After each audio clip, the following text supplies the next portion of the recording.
Picture this: an armada of alien warships, sleek and monstrous, blotting out the stars as they encircle our planet, their shadows stretching across continents like a silent omen. Their commander's voice crackles across every screen, every speaker, cold and absolute. Surrender or be erased. No negotiations, no mercy.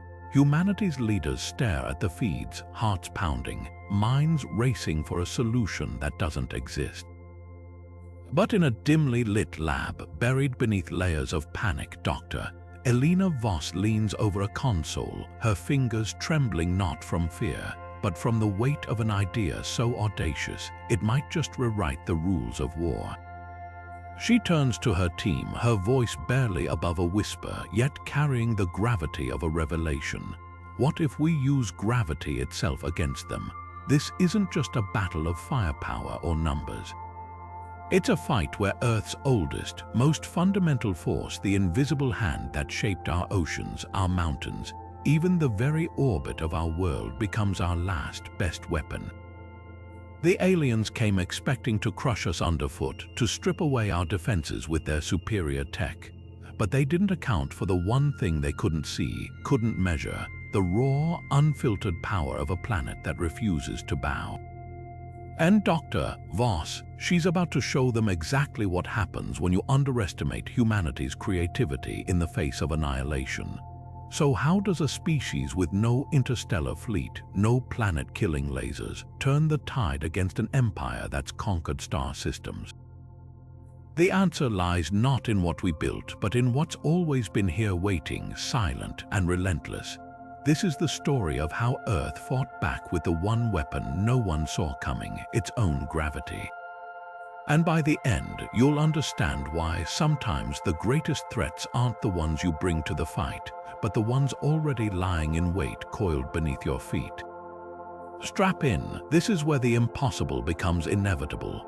The Krylix emissaries strode through the ruins of New York like living statues, towering, armored in iridescent scales, their very presence screaming dominance.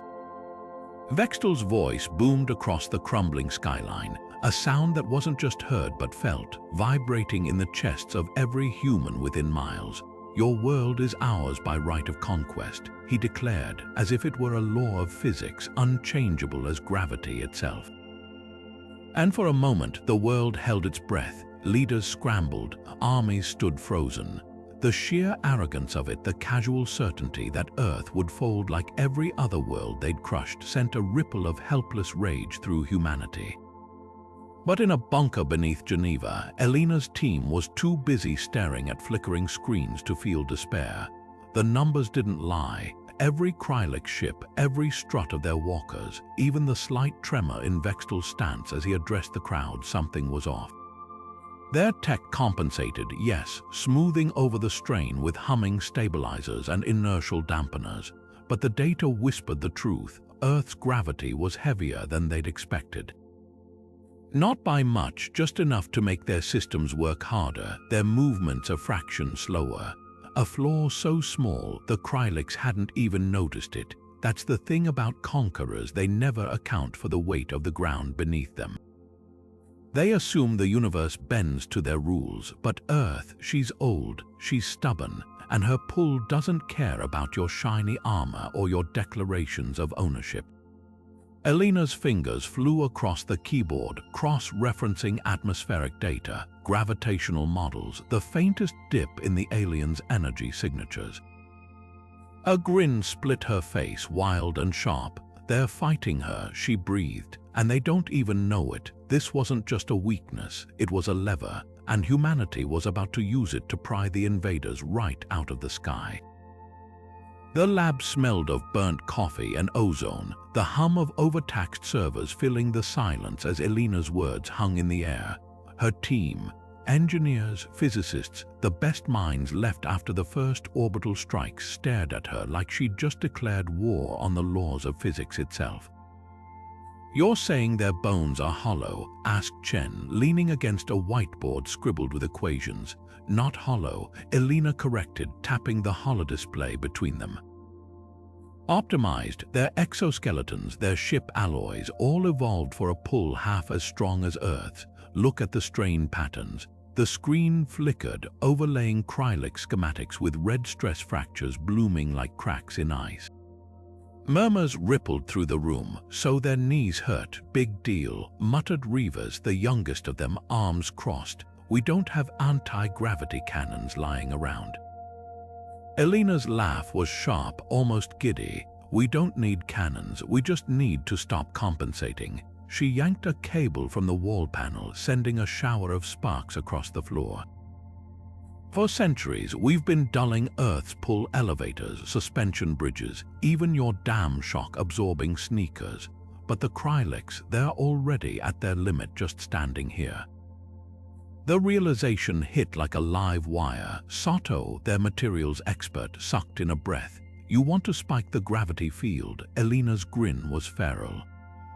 "Not spike, resonate." Her fingers danced over the keyboard, pulling up seismic data from a dozen old test sites. Remember how Tesla toyed with mechanical oscillators? How a tiny pulse in rhythm could shake apart buildings. The screen filled with waveforms, peaks aligning into a monstrous crescendo. "We don't fight their ships. We let Earth's own heartbeat do it for us." Reavers paled. "You're talking about turning the planet into a weapon." The hum of the servers seemed to deepen, the very air thickening with the weight of the idea. Elena didn't blink. "No, we're reminding the Krylix what happens when you stand on a world that doesn't want you." Across the room, a prototype emitter, scavenged from old particle colliders and repurposed mining drills, began to glow. Outside, the invaders marched on, oblivious. Inside, humanity's last gamble thrummed to life. Not with a roar, but with the quiet, inevitable certainty of a planet flexing its fist. The sky burned. From Beijing to Berlin, every missile battery on the planet unleashed their payloads in a desperate symphony of fire and fury, only for the Krylix fleet to weather the storm like a cliff face shrugging off waves. General Carter's voice crackled through the war room speakers, raw with frustration. "I repeat, zero penetration. We're throwing pebbles at a damn tank." On the screens, the invaders' shields shimmered like heat haze, swallowing artillery shells, railgun slugs, even experimental plasma rounds without so much as a flicker. Soldiers cursed, strategists slumped. For the first time in human history, every army on Earth fought as one, and it wasn't enough. But beneath Geneva, the air tasted different, sharp with ozone and the metallic tang of overclocked machinery. Elena barely noticed the distant thump of explosions shaking dust from the ceiling. Her world had narrowed to the prototype pulsing before her, its core glowing an eerie blue as it drank power from half the city's grid. "Bring the drone online," she ordered, fingers tightening around a rusted lever salvaged from a hydroelectric dam. The team hesitated. This wasn't just a test. It was a confession. Humanity's best guns had failed.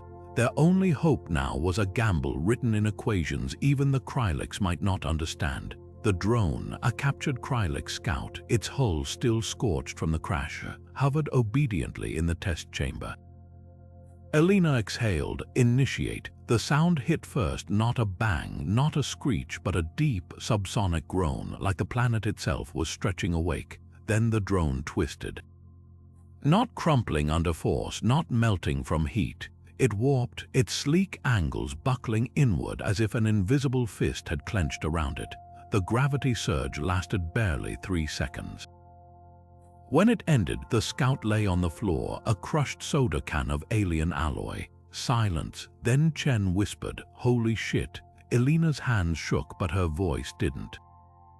Their shields block kinetic energy, plasma, even radiation, but this, she nudged the wreckage with her boot. This isn't an attack, it's just Earth being Earth. Above them, the Krylix ships orbited in perfect formation, unaware that the real battle had already shifted from the skies they controlled to the ground beneath their feet. A ground that was waking up, hungry and very, very angry. The coffee was cold when Reavers made his move. Elena barely noticed him lingering by the server racks. just another shadow in a room full of exhausted geniuses pushing the limits of physics and sanity. But the way his fingers trembled as he copied the resonance algorithm, that should have been a warning. The betrayal didn't come with dramatic music or sinister monologues. Just a data spike at 3:17 in the morning, bouncing from a Geneva subnet to a Krylix relay before vanishing into the void. By dawn, Vextel's laughter shook the ruins of the United Nations building, his hologram towering over Elena's ruined lab as debris rained from the ceiling. Gravity, the alien warlord's mandibles twitched in genuine amusement. You quaint creatures, we harnessed singularities before your ancestors discovered fire. His clawed hand flicked dismissively. Burn it all. The first plasma charge took out the east wing before Elena's ears stopped ringing. She didn't hesitate, just grabbed the prototype core with hands still bleeding from shattered glass and dove into the maintenance tunnels. Behind her, the world turned white with annihilation. But as the vents shook around her, one thought cut through the chaos: the Krylix still weren't listening. Vextel thought this was about harnessing gravity like some crude energy source. He didn't grasp the elegance of the trap, that Elena wasn't trying to control the force that bound planets together. She was inviting it to dinner. Above ground, Krylix warriors stomped through the flames, scanners confirming the weapon's destruction. They never noticed the faint pulse still thrumming from the core in Elena's arms, syncing with the deep seismic growl of the mantle beneath them. A rhythm, a heartbeat, the planet's reply whispered back to the creatures who dared call her weak. Elena's teeth gleamed in the dark as she crawled toward the surface. "Keep laughing," she murmured to the collapsing tunnels. "It'll make the snap so much sweeter." Chicago smelled like rust and rain. The ruins of the loop swallowed Elena whole as she slipped through skeletal high-rises, the prototype core strapped to her back humming faintly against her spine. They'd told her the resistance here was ruthless. They hadn't mentioned the stench burned metal, stale sweat, and underneath it all, the sharp tang of desperation. A shadow detached itself from a collapsed storefront, resolving into a man with a rifle slung low and a scar bisecting his left eyebrow. Jax. His eyes flicked to the bulge under her coat, then back to her face, unimpressed. "You're our last hope." The laugh that followed was all teeth. "Christ, we're dead." Elena didn't blink. "Unless you've got a better idea." She yanked the coat open just enough to reveal the core's blue glow. Jax's smirk froze. Around them, the ruins seemed to hold their breath. Somewhere above, a Krylix patrol drone whined past, its searchlight carving through the fog. 20 minutes later, she was knee-deep in flooded subway tunnels, hands deep in the guts of a scavenged power relay while Jax's crew argued in hissed whispers. "Even if it works, we'd need a city-sized emitter to drop their dreadnoughts," growled a woman with grease-streaked braids. Elena didn't look up from her soldering iron. "We don't need to drop them." The relay sparked to life, casting jagged shadows across the tunnel walls. "Just make their own gravity betray them." Jax tossed her a mangled coil of copper wiring. "You're betting the planet on a theory." The tunnel shuddered as something heavy moved overhead, walkers maybe, or worse. Elena caught the coil one-handed. Nope, her grin was a knife's edge in the dim light. "I'm betting on them being too arrogant to check their math." Above them, the Krylix marched on, oblivious to the whispers rising through the cracks in their conquest. But deep below, in the dark, something old and patient stirred, and this time it had teeth. The Krylix terraforming engines arrived at dawn, monolithic slabs of alien alloy that slid through the atmosphere like falling guillotines. Where they landed, cities bent, not collapsed, not burned, but warped with eerie precision. Skyscrapers melting into slurry as the machines reshaped steel and concrete into perfect hexagonal platforms, sterile and smooth as surgical tables. From orbit, Earth began to look less like a planet and more like a work in progress, its vibrant chaos sanded down to geometric obedience. Vextel's broadcast played on loop across the ruins, his voice dripping with the smug certainty of a god rearranging furniture.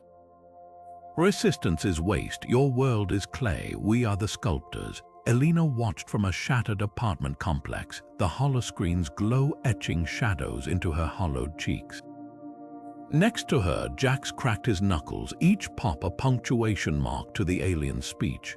Clay, how? He spat into the dust. Funny. I remember this stuff being a lot harder to dig through when we buried my brother. Elena didn't answer. Her eyes were fixed on the terraformer's underbelly, a labyrinth of glowing conduits and spinning disks that pulsed in time with the ground's vibrations. Then it clicked. She lunged for her pack, scattering tools and ration bars as she yanked out the battered core. Their machines don't just flatten, she breathed, fingers tracing the alien harmonics in her own schematics. They resonate, tune the crust like a damn tuning fork. Chen's head snapped up. You're saying we can hijack their terraformers? Across the room, the resistance fighters froze mid-motion, their faces a mosaic of hope and horror.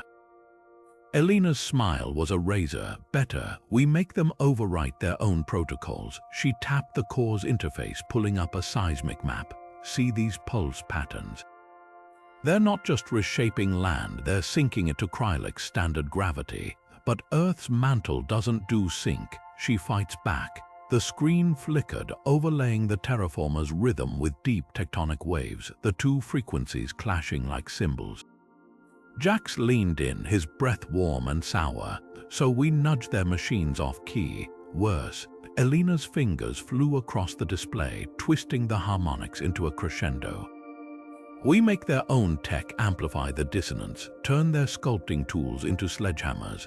Outside, the nearest terraformer shuddered, its pulse skipping a beat. For a heartbeat, nothing happened. Then the ground screamed. The Krylix never saw it coming. One moment, their machines hummed in perfect efficiency. The next, the plaza beneath them rippled, concrete surging upward in jagged spikes as conflicting gravity waves turned solid ground into a stormy sea. Walkers toppled, their stabilizers shrieking under forces they weren't built to survive. Vextal's triumphant broadcast dissolved into static as the terraformer itself listed sideways, its polished flanks buckling like cheap foil. Somewhere in the chaos, a resistance fighter whooped. Elena didn't join them. She was too busy watching the sky where the Krylix dreadnoughts, so untouchable hours before, now drifted subtly off axis, their orbital corrections just a fraction too slow. The message was written in the wreckage, in the trembling Earth, in the first real fear flickering across alien faces. Earth wasn't clay, she was a living thing. And she'd just bitten back. The rooftop wind howled through the exposed rebar of the ruined skyscraper, carrying the acrid stench of burning polymers from the Krylix patrol routes below. Jax braced against the gale, his fingers white knuckled around the makeshift harness strapping the emitter to the buckled concrete. You sure this won't fry us first? He shouted over the noise. Elena didn't answer. Her entire world had narrowed to the jury-rigged control panel in her hands, where scavenged car batteries and half-melted server parts hummed in uneasy alliance. The numbers were all wrong, the power draw was erratic, but the Krylix scout ship circling 3 blocks away didn't care about perfect math. She flipped the final switch. For 3 heartbeats, nothing happened. Then the air thickened, not with sound or light, but with a pressure that made teeth ache and eardrums pop. Above them, the scout ship's graceful arc faltered, its stabilizers flared violet, compensating until suddenly they weren't. The ship didn't explode, didn't spiral, it simply dropped, slamming into the street below with a crunch of buckling alloy that echoed through the ruins. Cheers erupted from the rebels crouched behind HVAC units, but Elena was already on her knees beside the emitter, watching smoke curl from its overtaxed circuits. Jax grabbed her shoulder. Holy hell, it worked. His grin faded when he saw her expression. Why do you look like we just lost? Elena wiped grease-streaked hands on her pants, staring at the wreckage. That was a scout, she said quietly. Lightweight, minimal shielding. The emitter sparked, one capacitor bursting with a sound like a gunshot. She didn't flinch. They're dreadnoughts. They'll have redundancies we can't punch through. Not without what? The wind shifted, carrying the distant whine of approaching Krylix reinforcements. Elena's gaze lifted to the horizon where the nearest terraformer pulsed against the bruised sky, not without turning their own machines against them. She yanked a fried component from the emitter, its connectors still glowing cherry red. And for that, we're gonna need a storm. The alarm klaxons wailed like dying animals, their shrill pulses syncing with the red emergency lights painting the corridors in blood-colored streaks. Chen slammed the bulkhead door shut behind them, the metal screeching against twisted hinges. There in the vents, Reavers shouted, backpedaling as something heavy thudded against the other side of the door, something that didn't sound human. Elena didn't turn around. Her boots kicked aside decades-old paperwork as she sprinted down the derelict NASA facility's main corridor, the prototype core clutched to her chest like a stolen relic. The air smelled of mildew and desperation. They skidded into mission control, a graveyard of dead screens and fossilized keyboards.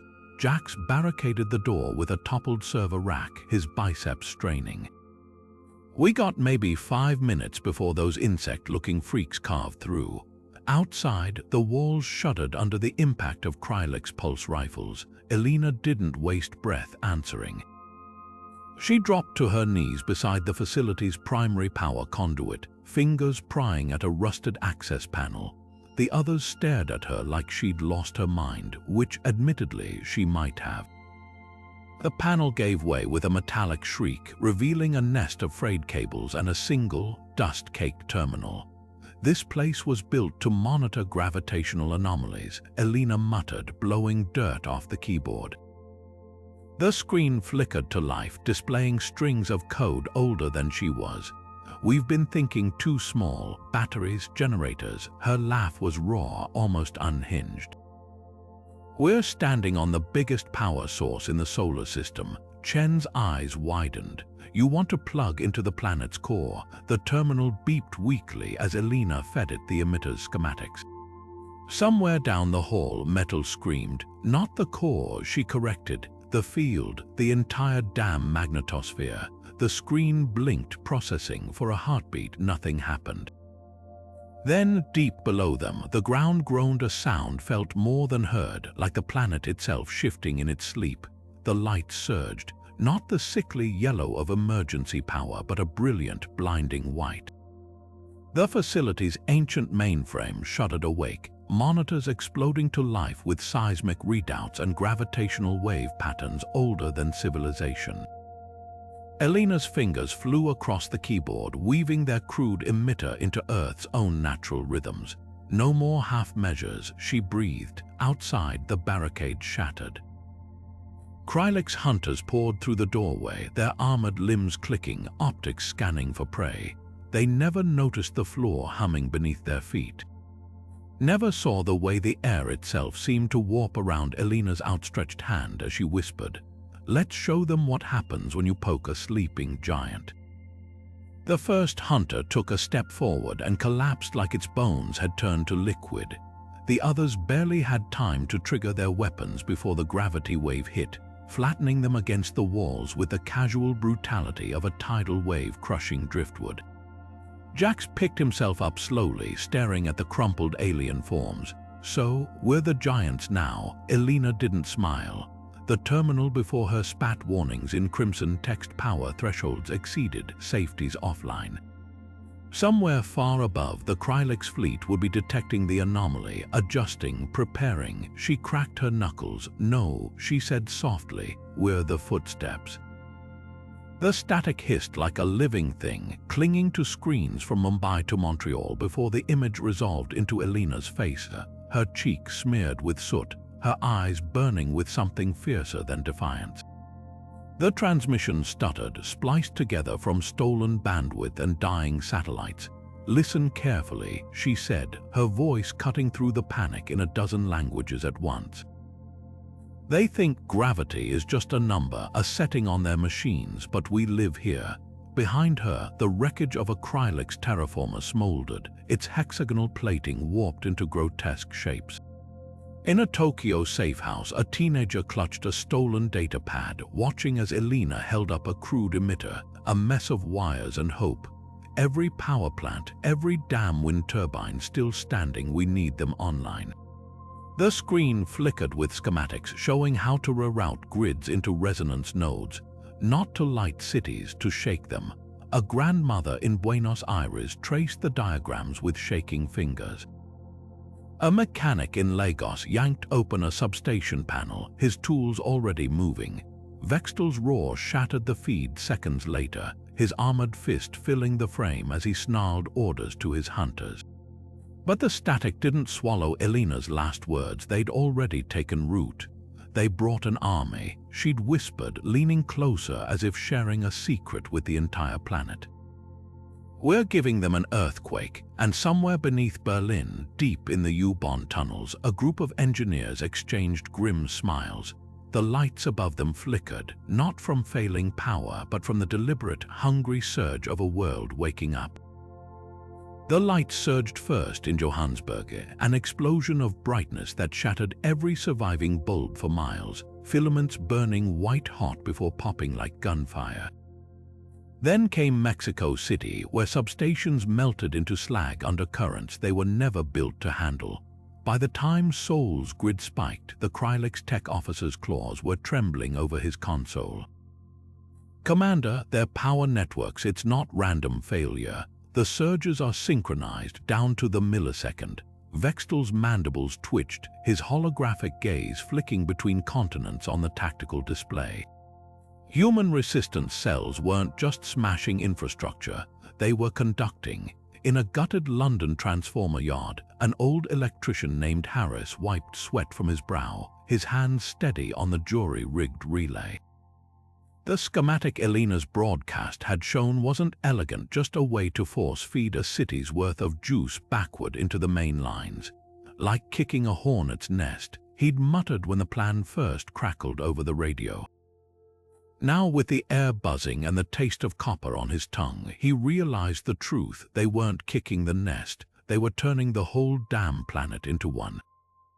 The Krylix dreadnoughts loomed above, their sleek hulls impervious to missiles, to lasers, to everything but the invisible waves now rippling upward from 1,000 overloaded grids. Vextel's order to scramble damping fields came too late. The first ship didn't explode, didn't break. It simply stuttered, its gravity drives hiccuping as conflicting forces twisted its stabilizers into knots. The officer's voice cracked. "They're using our own terraforming harmonics against us." Somewhere beneath Berlin, Elena watched the seismic monitors spike in perfect unison with the power surges. The numbers danced, not random chaos, but a rhythm, a pulse, Earth's heartbeat amplified through stolen alien tech and human stubbornness. Jax let out a shaky laugh. "So we're basically giving the planet a base boost." Elena didn't smile. Overhead, the lights flickered again, not from dying power this time, from the sheer, shuddering weight of what was coming. The ice howled, not the polite whine of a winter wind, but a shotgun blast of frozen air that made even Jax, who'd once slept through a mortar barrage, duck his head into his parka. Antarctica had never been warm, but now, with the Krylix fleet disrupting atmospheric currents overhead, it felt less like a continent and more like the edge of a knife. Elena's goggles frosted instantly as she stepped from the stolen crawler, her boots sinking into powder that hadn't seen sunlight in a million years. "Magnetic south," she breathed, the words ripped away by the gale. Jax hefted the emitter crate, his gloves squeaking against the composite shell.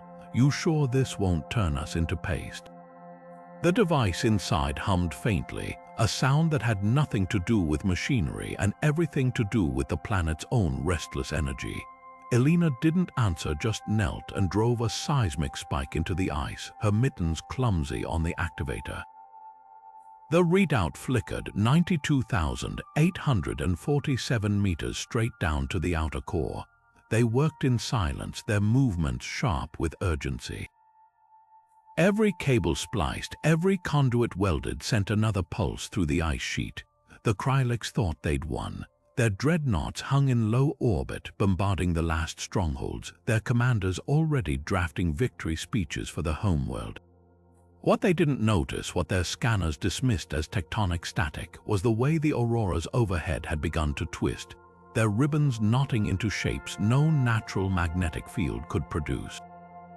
Jax wiped frost from the emitter's main display. This'll hit them everywhere at once. His grin was barely visible under layers of insulation, but the grim satisfaction in his voice carried. Elena adjusted the final alignment, her fingers numb. The numbers danced, harmonics syncing, resonances amplifying. Up there, the invaders saw a broken world. Down here, in the screaming dark, Earth's pulse grew louder. She exhaled, watching her breath freeze midair, and they won't see it coming. Above them, the sky flickered. Not with weapons fire, not with storms, but with something older, hungrier, the first stirrings of a force that had shaped continents before the Krylix crawled from their primal seas. The ice sheet trembled, not in fear, in anticipation. Vextal's flagship banked hard, its shadow carving a black scar across the ice below as the entire Krylix armada wheeled toward the pulse's source. On the bridge, displays flickered with threat vectors clustering around that lone, flickering facility, human symbols scrambling across screens like ants defending a hill. "Burn it to bedrock," Vextal roared, his claws denting the command rail. The response was instant. A storm of fighters peeled away from formation, their engines screaming through thin polar air as they dove, weapons hot. They never reached their target. The emitter's second pulse wasn't sound or light, but something deeper, a subsonic groan that traveled up through the pilot's boots before they even registered the danger. Flight controls stuttered, stabilizers locked. Then, horrifically, the fighters twisted, their elegant formations collapsing into chaos as if plucked by invisible fingers. Two ships clipped wings in midair, their debris spiraling into a third. Another simply dropped, plowing into the ice with a flash of blue plasma. On the flagship, Vextal staggered as the deck lurched beneath him. The air itself felt wrong, thicker, heavier, pressing against his carapace like the planet had taken a deep breath and held it. "Report," he snarled, but his tech officer was too busy staring at the main display, where gravitational wave patterns erupted across the screen like a spiderweb cracking under pressure. "They're not targeting us, Commander," the officer whispered. There, the third pulse hit. This time, every Krylix aboard felt it in their bones, a deep, resonant wrongness vibrating through the ship's alloy as spacetime itself seemed to ripple around them. The flagship's artificial gravity generators shrieked in protest, their fail-safes overloading one by one. Vextal's cranial plating throbbed with pressure as he gripped the console, watching his fleet's formation dissolve into panicked vectors. One cruiser listed violently, its starboard thrusters flaring white-hot as it fought to correct right into the path of another. The explosion lit the polar sky brighter than dawn, silhouetting the ruined facility where Elena stood, her hand still on the emitter's manual override. The ice sheet trembled beneath her boots, not from the detonations above, but from something far older stirring in the dark. Vextal's holographic face flickered onto every surviving screen across the battlefield, mandibles flared in primal fury. "What is this?" The transmission distorted, warping with the same gravitational echoes ruining his fleet. Elena didn't answer. She just adjusted the emitter's frequency, syncing it to the deep, slow heartbeat of the planet itself. The ice answered first, fractures spiderwebbing outward from the facility in perfect geometric patterns. Then the sky, where the auroras twisted into impossible shapes, their lights pulsing in time with the emitter's glow. The Krylix had come to conquer a world. They hadn't realized it was already fighting back. The first Krylix soldier hit the snow like a puppet with cut strings. Then another, then 50, until the entire forward unit was writhing, their exosuits cracking audibly under pressures they were never engineered to withstand. Through her binoculars, Elena watched one warrior try to rise, his spined limbs trembling as if moving through molasses. His carapace splintered at the joints with an almost delicate sound, like ice cracking underfoot. Jax exhaled sharply beside her, his breath fogging the frozen air. Christ, they're not even fighting back. Elena adjusted the focus, watching as a Krylix officer clawed at his own chest plate, mandibles gaping in silent agony. She knew the feeling, not from experience, but from the simulations, like drowning in your own skin. Their homeworld orbits a red dwarf, she murmured. Half our gravity, their bones are honeycombed, their muscles built for efficiency, not brute force. A faint blue glow pulsed across the ice field as another gravity wave rippled outward. This time, she saw the exact moment it hit, how the invaders' movement slowed, their weapons slipping from nerveless claws. Down here, they're toddlers wearing lead aprons. Chen's voice crackled over the radio, giddy with disbelief. We just turned their own bodies against them. But Elena was already scanning the horizon where the Krylix dreadnoughts hung like poisoned fruit. The real test wasn't the foot soldiers. It was what happened when something built for the void met a planet that refused to let go.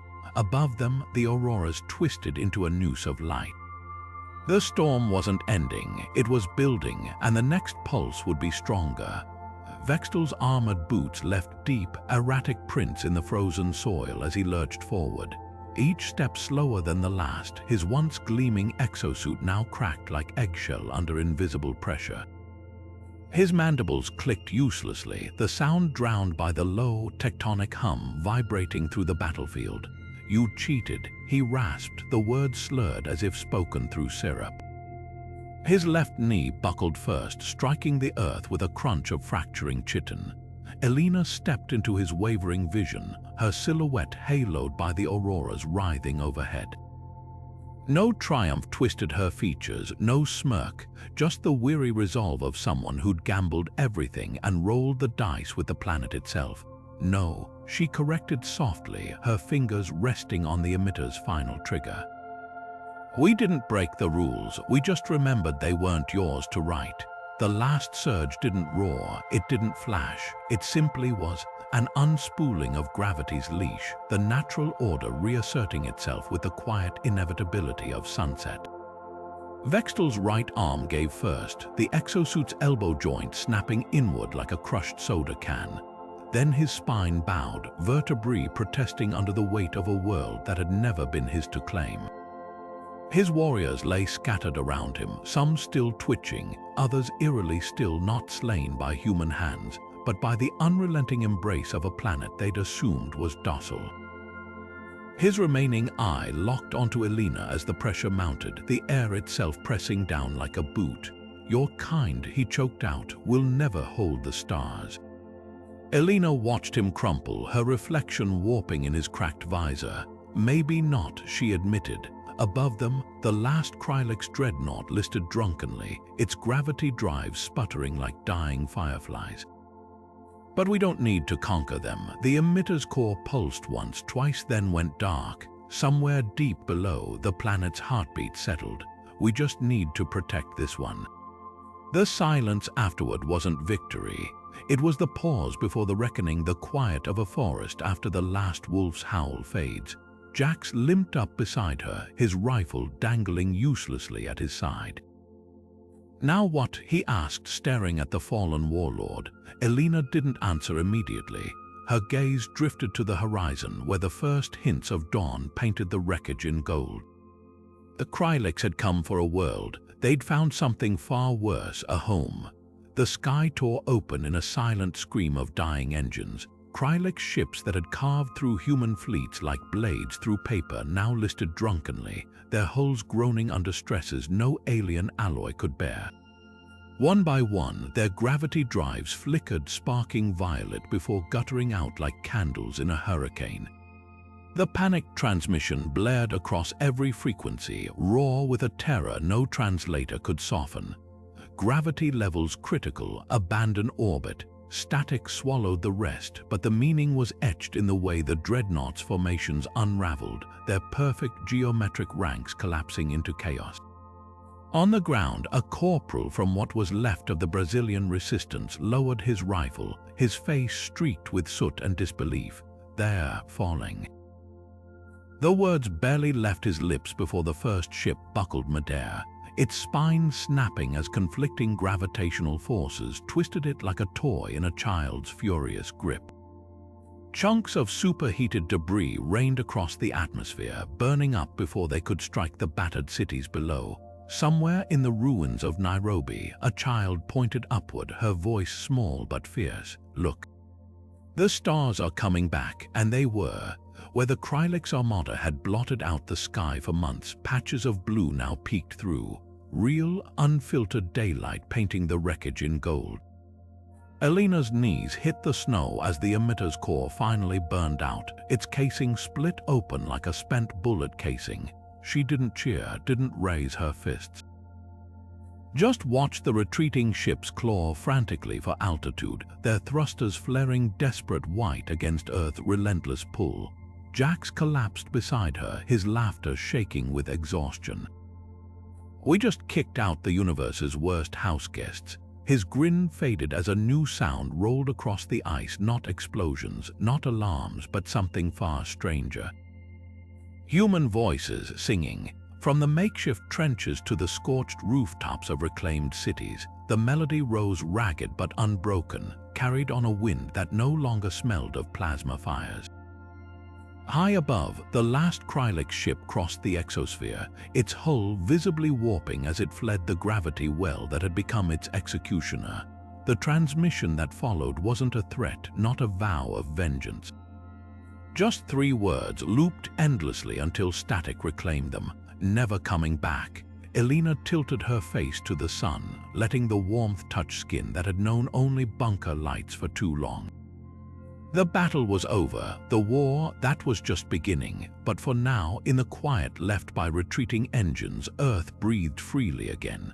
And for the first time in living memory, the silence wasn't the prelude to another attack, but the first note of whatever came next. The dust settled in jagged silhouettes against the sunset, skyscrapers reduced to skeletal husks, their broken windows winking like the eyes of 1,000 watching ghosts. Elena staggered through the wreckage of what was once Geneva's central square, her boots crunching on shattered glass and the brittle remains of Krylix armor. The air tasted of ozone and old fires, but beneath it, something new, something alive, laughter. Jax caught her elbow as she swayed, his grin cracking through the grime on his face. "You did it," he said, voice hoarse from shouting over gunfire and collapsing buildings. His grip was solid, warm, an anchor in the chaos. Elena shook her head, her own exhaustion threatening to buckle her knees. "We all did," she corrected, nodding toward the ragged groups of survivors picking through the ruins. A child dragged a half-melted Krylix helmet behind her like a trophy. An old man wept silently into his hands, his tears cutting clean tracks through the ash on his cheeks. The crackle of a surviving broadcast tower cut through the murmurs. A news anchor's voice, trembling with something between disbelief and euphoria, echoed from scavenged radios and jury-rigged speakers. "Earth's gravity, our silent guardian, has saved us." The words rippled through the crowd, slow at first, then spreading like a wave. People touched the ground beneath them as if feeling it for the first time. But Elena's gaze drifted upward past the smoke and the first hesitant stars. The Krylix were gone. Their wreckage littered the atmosphere, burning up on re-entry like fallen angels. Yet the sky felt lighter, unclenched. She flexed her fingers, still raw from days of splicing cables and overriding fail-safes. They'd won. Not with superior firepower, not with grand fleets, but with the quiet, patient fury of a world that had waited 4.5 billion years to be underestimated. Jax nudged her shoulder, offering a canteen that sloshed with something suspiciously stronger than water. "To gravity," he said, the toast half mocking, half reverent. Elena took a swig, the liquid burning its way down her throat. Somewhere in the ruins, someone began to sing, off-key, exhausted, alive. The notes rose, tangled with the scent of rain on scorched earth. Not a victory march, not yet, but the first breath after drowning. The data logs flickered across the cracked holoscreen like dying fireflies, each entry a cold ledger of conquest. Elena's fingers hovered over the glyphs, dozens of planetary designations, each followed by the same clinical notation: terraforming complete, indigenous resistance negligible. One world in particular caught her eye, a gas giant's moon, its oceans siphoned away like spilled water from a table. They stripped them bare, she muttered, her voice thick with something between revulsion and awe. Then reshape whatever's left into this. The screen glitched, revealing a Krylix cityscape, perfect hexagonal towers stretching into smogless skies. No clutter, no history, just efficiency carved into stone. Jax's shadow fell across the display, his breath warm against her neck as he squinted at the records. So we're just the latest stop on their grand tour. He tapped a claw-marked casualty report from some nameless jungle planet. What makes us different? Elena exhaled through her nose, pulling up another file, this one riddled with error codes, biomass estimations, atmospheric recalibrations, and there, buried in the metrics, the truth: gravitational variance 3% above projected parameters. They've never hit a world like ours, she said softly, zooming in on the trembling red text. Their tech compensates, but their bodies. Her fingertip traced the frantic notes of a Krylix surveyor: structural fatigue in exoskeletal units. Locomotion efficiency reduced by 18%. Chen whistled low from the doorway, a scavenged Krylix sidearm dangling from his belt. They built their empire stepping on pebbles. Then they kicked a mountain. Elena's smirk wasn't joyful, it was the baring of teeth before a leap. She swiped the logs aside, pulling up a fresh schematic Earth's core, its molten currents mapped in swirling gold. They think gravity's just a number to adjust. The screen flared as she overlaid the resonance patterns from their prototype emitter. Time to teach them what happens when it fights back. Jax cracked his knuckles, eyeing the pulsing waveforms. So, we're turning the planet into a weapon, not a weapon. Elena's fingers flew across the keyboard, weaving seismic data with stolen Krylix harmonics. A reminder. The holodisplay shuddered, rendering a new simulation. The dreadnoughts in orbit, their sleek hulls distorting like funhouse mirrors as conflicting gravitational waves rippled through them. That down here, she hit execute. The ships crumpled in the projection like paper in a fist. We set the rules. Outside, the wind picked up, carrying the distant thunder of collapsing terraformers. Somewhere beneath their feet, the planet stirred, not in anger, not in fear, but in recognition finally, of a debt about to be paid. The first flicker of streetlights in Tokyo was almost drowned out by the cheers, not the wild, desperate screams of victory, but something quieter, deeper. A collective exhale. Crews in makeshift hazmat suits worked through the night, splicing broken power lines with scavenged Krylix alloy that conducted electricity better than anything humans had ever forged. In Sao Paulo, engineers jury-rigged hydroelectric dams with parts stripped from crashed alien ships, turning Invaders' wreckage into the backbone of a new grid. And in the ruins of Paris, a team of schoolchildren led by a physics teacher who'd survived the occupation by hiding in the catacombs, dragged solar panels from a shattered Krylix scout craft onto the roof of their bombed-out lycée. The lights that blazed to life in those windows weren't just power, they were a promise. Near the Berlin Wall, what was left of it, a corporal from the Freed German Corps knelt to tighten the bolts on a temporary bridge.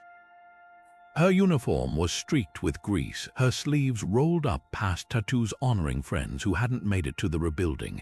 A tug at her pant leg made her turn. The kid couldn't have been more than 6, his face smudged with dirt, one shoelace untied. "Are the monsters gone?" he asked, his voice small but steady. The soldier didn't lie. She'd seen enough war to know some scars never fade, but she ruffled his hair anyway, her calloused fingers gentle. "Yeah," she said, nodding toward the horizon where cranes lifted girders against the dawn. "And they won't be back." The moment should have felt smaller, just one exchange in a world stitching itself together. But as the boy scampered off to join other kids stacking bricks for a playground, the corporal caught sight of something that hadn't been there before the war, a sapling pushing through cracked concrete, its leaves unfurling in the pale sunlight. Not a symbol, not a metaphor, just life stubborn as gravity.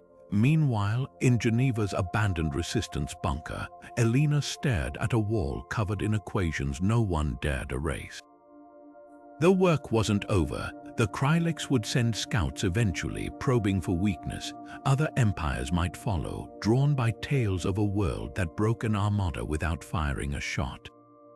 But as she stepped outside, the wind carried the distant clang of construction, the rhythmic thump of hammers driving nails into fresh timber, not fortifications. Homes somewhere overhead, the auroras still danced not from the emitters' pulses now, but from Earth's own untampered magnetic field, painting the sky in colors no alien algorithm could predict. Elena tilted her face to the light, breathing deep.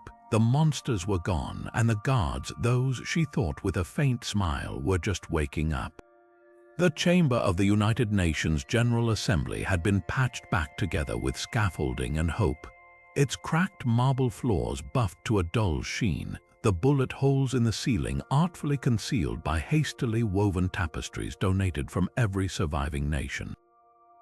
When Elena stepped onto the podium, the murmurs didn't hush, they sharpened. Diplomats in threadbare suits leaned forward.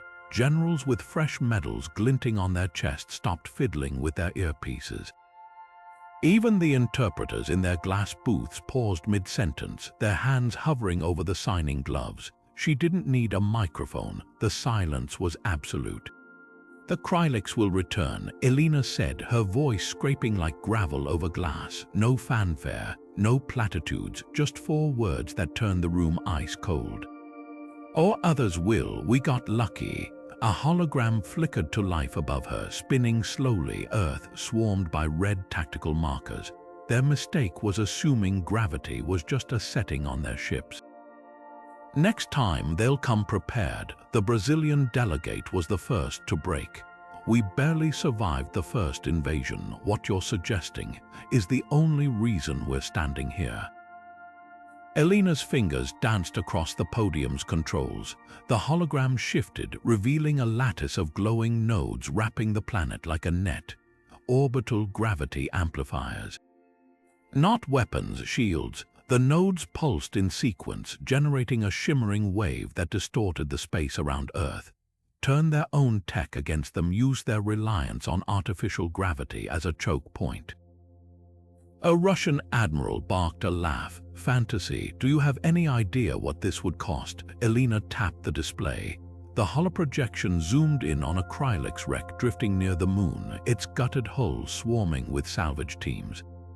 "We're not building from scratch, we're repurposing their arrogance." The image changed again, schematics of dreadnought engines, their stabilizers highlighted. Every ship they left behind is a gift, their alloys, their harmonics, even their failures. The Indian science attaché stood so fast her chair screeched. "You're talking about militarizing the planet's own gravitational field, not militarizing." Elena's gaze swept the room, lingering on the scars, the empty seats where entire delegations once sat. "Arming." The hologram dissolved into a star map, red lines radiating outward, trade routes, colony vectors, the branching paths of an empire that had never tasted defeat before Earth. "They'll study us now, catalog our weaknesses, so we give them a new lesson." She pressed a final key. The projection exploded into a storm of gravitational wave patterns swirling like a hurricane. "Next time they reach for Earth," a whisper now, "we make sure it burns their fingers." The uproar was instant. Accusations of war-mongering clashed with demands for immediate action. A French diplomat slammed his fist on the table, shouting about sovereignty. The Ghanaian delegation huddled over their tablets, running calculations. Through it all, Elena stood motionless, watching the chaos with something almost like relief. Debate meant they were alive to have it, and in the back row, unnoticed, a young aide from a leveled Pacific nation began to cry. not from fear, but because for the first time in years, someone had said next time and meant we'll be here to face it. The vodka bottle passed from calloused hands to scarred ones, its contents catching the flickering light of the salvage generator. Colonel Petrov's grin was all gold-capped teeth and old grudges as he poured a generous measure into a mismatched glass, one half of a broken lab beaker, the other a Krylix alloy cup scavenged from a crash site. Across the makeshift table, Major Hayes hesitated for only a breath before accepting it, his own fingers still smudged with grease from jury rigging the enemy's wreckage into something humanity could use. To Earth, Petrov rumbled, his accent thick as Siberian permafrost. The glasses clinked, a sound like old bones knocking together, and its heavy fist. Hayes snorted, the liquor burning its way down his throat. Never thought I'd drink to that with you of all people. The last time they'd stood this close, it had been across a negotiating table in Geneva, screaming about missile silos and no-fly zones. Now they were elbow-deep in the gutted remains of a Krylix gravity drive, Petrov's team splicing wires while Hayes's people hacked the alien operating system with code cobbled together from old gaming consoles. The irony wasn't lost on the young Japanese engineer watching from the corner, her fingers still trembling from 12 straight hours of recalibrating seismic dampeners. You two realize this is the first time your countries have shared tech without a knife at each other's backs, right? She muttered, wiping her goggles on a sleeve streaked with coolant. Petrov barked a laugh, sloshing more vodka into Hayes's cup. We had bigger knives to worry about. He jerked his chin toward the hangar bay, where the mangled husk of a Krylix dreadnought loomed like a gutted whale. Besides, his grin turned wolfish as he pulled a data pad from his vest, its screen glowing with schematics no human should have been able to decrypt. Turns out capitalism and communism both break the same way when aliens step on your necks. Hayes didn't smile, but the stiff set of his shoulders eased just enough. And now we rebuild. Petrov tapped the pad, pulling up a global map dotted with blinking markers, salvage teams in Johannesburg, research outposts in Shanghai, a ragtag fleet of retrofitted fishing trawlers dragging Krylix wreckage from the Pacific. With their toys, their mistakes, the screen flickered to a live feed from Antarctica, where a joint Russian-American crew was welding the first of the orbital defense platforms, its core humming with repurposed alien tech. Next time something crawls out of the void thinking we're easy prey, Hayes raised his glass. The toast this time needed no words. Outside, the wind howled through the ruins, carrying the distant sound of hammers on steel, voices shouting in a dozen languages, and beneath it all, like a heartbeat, the steady, unyielding pull of the planet beneath their feet. The interrogation cell smelled of ozone and something bitter. Not blood, but the acrid tang of Krylix fear glands secreting under stress. The alien slumped in its restraints, its once iridescent carapace dulled by weeks in Earth humidity. Captain Ruiz leaned against the one-way glass, her arms crossed, watching as the translator spat out fractured sentences between static. Your species was not in the projections. The Krylix rasped, its vocal cords straining against the thicker atmosphere.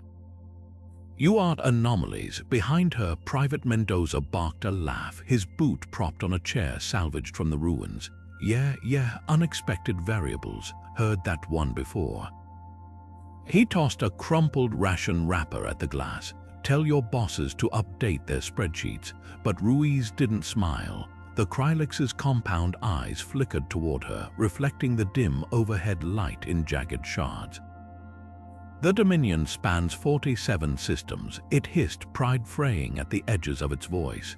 You are one world. Ruiz pushed off the glass, her shadow swallowing the creature's battered form. Funny, 47 systems, and you still didn't pack for the weather. She tapped the data pad in her hand, pulling up a star map littered with Krylix occupation markers.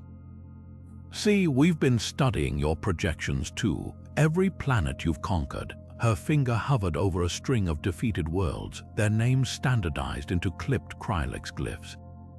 Same gravity profiles, same atmospheric density. You don't adapt, you just paste. The alien flinched when she zoomed in on Earth's file, its initial assessment glowing red with errors. Biomechanical stress thresholds exceeded, structural fatigue imminent. Ruiz's smile was knife-thin. Turns out, empires built on copying and pasting don't handle surprises well. Mendoza whistled, rolling a captured Krylix sidearm between his fingers. "So what's the verdict, boss? We sending them back with a note?" Ruiz tossed the pad onto the table. It landed with a clatter, the screen still displaying Earth's defiant, jagged gravity waves spiking off the charts.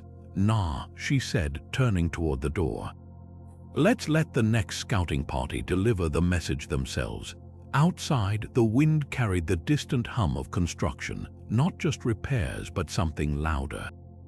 Something hungry. The Krylix prisoner shuddered as the ground trembled faintly beneath its feet, a reminder it still hadn't learned the most important lesson: anomalies don't stay contained. Sometimes they bite back. The monument rose from the crater like a defiant fist-twisted Krylix alloy, reforged into sweeping curves that mimicked Earth's gravitational waves, frozen mid-pulse.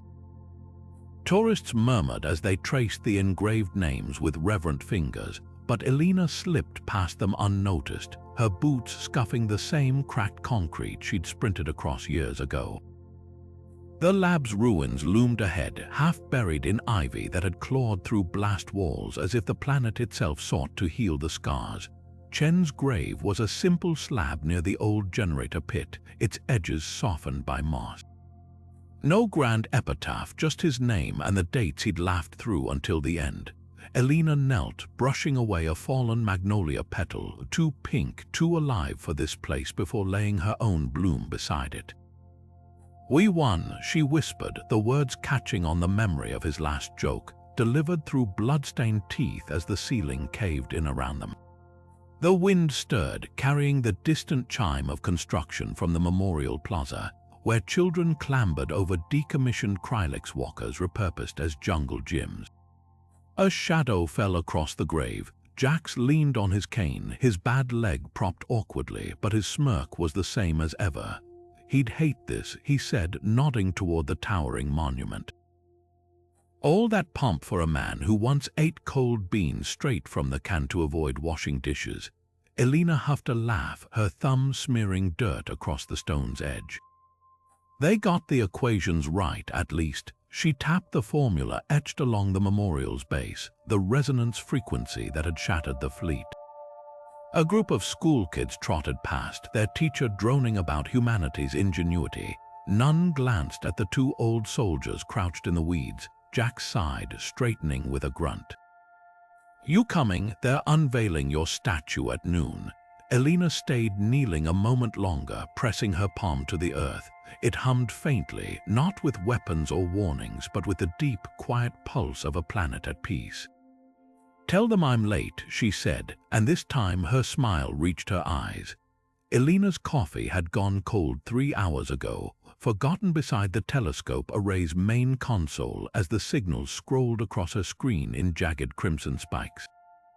They weren't random, that was the terrifying part. Each pulse arrived precisely 1.37 seconds apart, a rhythm that matched nothing in nature.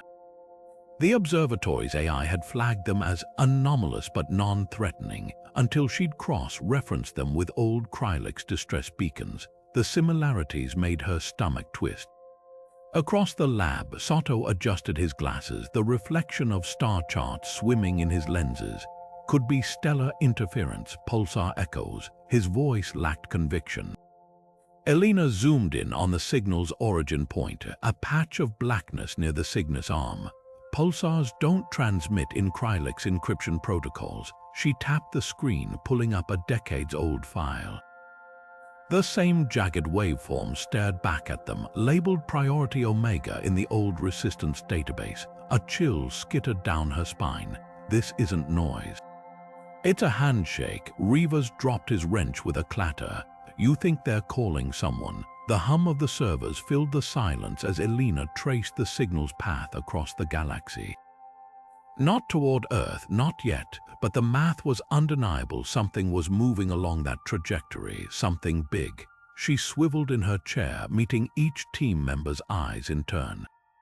"Start building," she said quietly. The words tasted like ozone and old blood.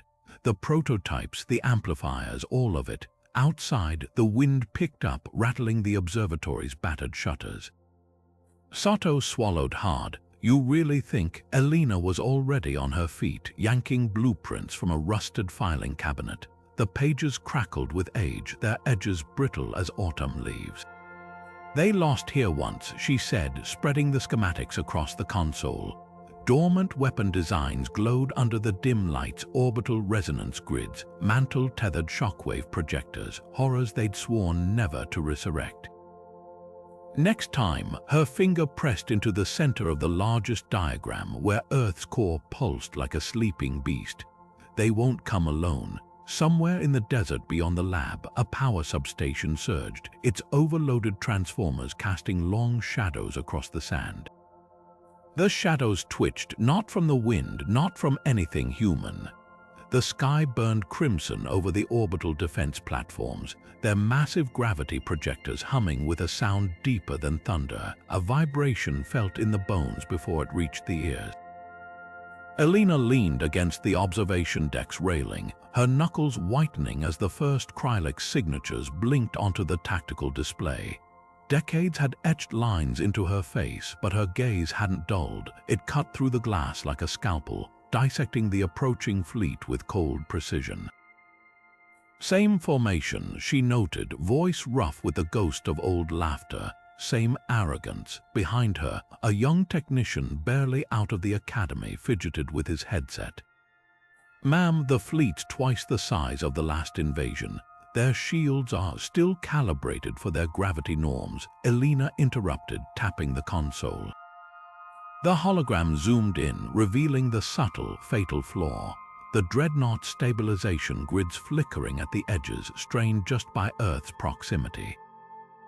"They upgraded their weapons, their armor, but their bones," she smirked, nodding to the planet below, where centuries-old tectonic shifts still rumbled like a sleeping beast.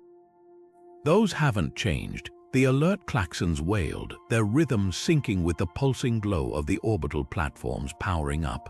No frantic shouts filled the command center this time, just the quiet, methodical clicking of switches flipped, of systems armed by hands that had trained for this moment since childhood. The Krylix vanguard streaked into visual range, their sleek silhouettes silhouetted against the sun like knives unsheathed. Elena didn't flinch as the first volley of human-built pulses lanced outward, not beams of light or plasma, but perfectly tuned gravitational waves rippling through space like the lash of a whip. The lead dreadnought's shields flared violet, then shattered, its hull crumpling inward as if crushed by an invisible fist. Across the fleet, ships listed drunkenly, their stabilizers screaming under forces their engineers had sworn were impossible. The technician gaped, they're falling, not falling. Elena watched the carnage unfold, her reflection warping in the glass as another Krylix cruiser imploded. Drowning, she reached out, pressing one palm flat against the observation pane, feeling the vibration of the projectors through the metal. Their mistake was thinking we'd only use gravity once. On the screens, the last surviving ship spun wildly, their thrusters flaring desperate white against the inexorable pull. The transmission that crackled through was garbled, frantic, not a demand for surrender but a plea. Elena exhaled, slow and satisfied, as the final pulse lit up the black. Some lessons, it seemed, had to be taught twice.